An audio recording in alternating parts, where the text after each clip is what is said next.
Hi viewers. దేశంలో మహిళలపై జరుగుతున్న దారుణాలు చూస్తుంటే భయపడే పరిస్థితి వస్తుంది. నిత్యం ఏదో ఒకటి దారుణాలు జరుగుతూనే ఉన్నాయి.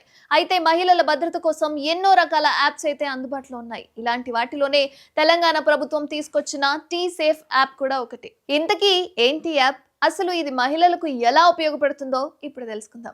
తెలంగాణ పోలీసులు తీసుకొచ్చిన టీ సేఫ్ యాప్ ప్రతి మహిళ స్మార్ట్ ఫోన్లో ఉండాలని పోలీసులు సూచిస్తున్నారు. అయితే ప్రయాణం చేసే సమయంలో ఎలాంటి ఇబ్బందులు తలెత్తకుండా ఈ యాప్ను తీసుకొచ్చారు. ఉమెన్ సేఫ్టీ వింగ్, పోలీసుల శాఖ సంయుక్తంగా టీ సేఫ్ యాప్ను తీసుకొచ్చారు. ఈ యాప్ సహాయంతో మహిళలు ఒంటరిగా ఉన్న సమయంలో ఏవైనా ఇబ్బందులు ఎదురైతే వెంటనే పోలీసులకు సమాచారం అందించే వీలుగా డిజైన్ చేశారు. ఈ యాప్ను ఎలా ఉపయోగించాలో ఒకసారి తెలుసుకుందాం. మొదట గూగుల్ ప్లే స్టోర్ లో నుంచి ఈ యాప్ ను డౌన్లోడ్ చేసుకోవాల్సిన అవసరం ఉంటుంది. తర్వాత కొన్ని ప్రాథమిక వివరాలు అందించి లాగిన్ కావాల్సి ఉంటుంది. లాగిన్ కాగానే డయల్ 100 అనే ఆప్షన్ కనిపిస్తుంది.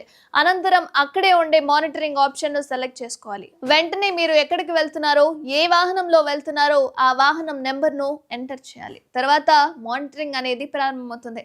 ఈ సమయంలో ఏదైనా ఆపద అనిపిస్తే డయల్ 100 కు కాల్ చేస్తే పోలీసులు అలర్ట్ అయ్యి మీరున్న లొకేషన్ ఆధారంగా సంబంధిత స్టేషన్ కు వెంటనే వివరాలు వెళ్తాయి. వెంటనే పోలీసులు స్పందించి మీ ఫోన్ కు కాల్ చేస్తారు. ఒకవేళ మీరు స్పందించకపోతే వెంటనే మీ లొకేషన్ కు చేరుకుంటారు. ఇందుకోసం ప్రత్యేకంగా 790 పెట్రోలింగ్ కార్లు, 1085 బ్లూ కోట్ వెహికల్స్ అయితే సిద్ధం చేశారు. ఏ ప్రదేశానికి వెళ్ళినా, ఏ వెహికల్ లో వెళ్ళినా ఆ వివరాలను టీ సేఫ్ యాప్ లో మీరు నమోదు చేశారు అంటే ఎక్కడికి వెళ్ళినా ఎలాంటి ప్రమాదమూ అందదు.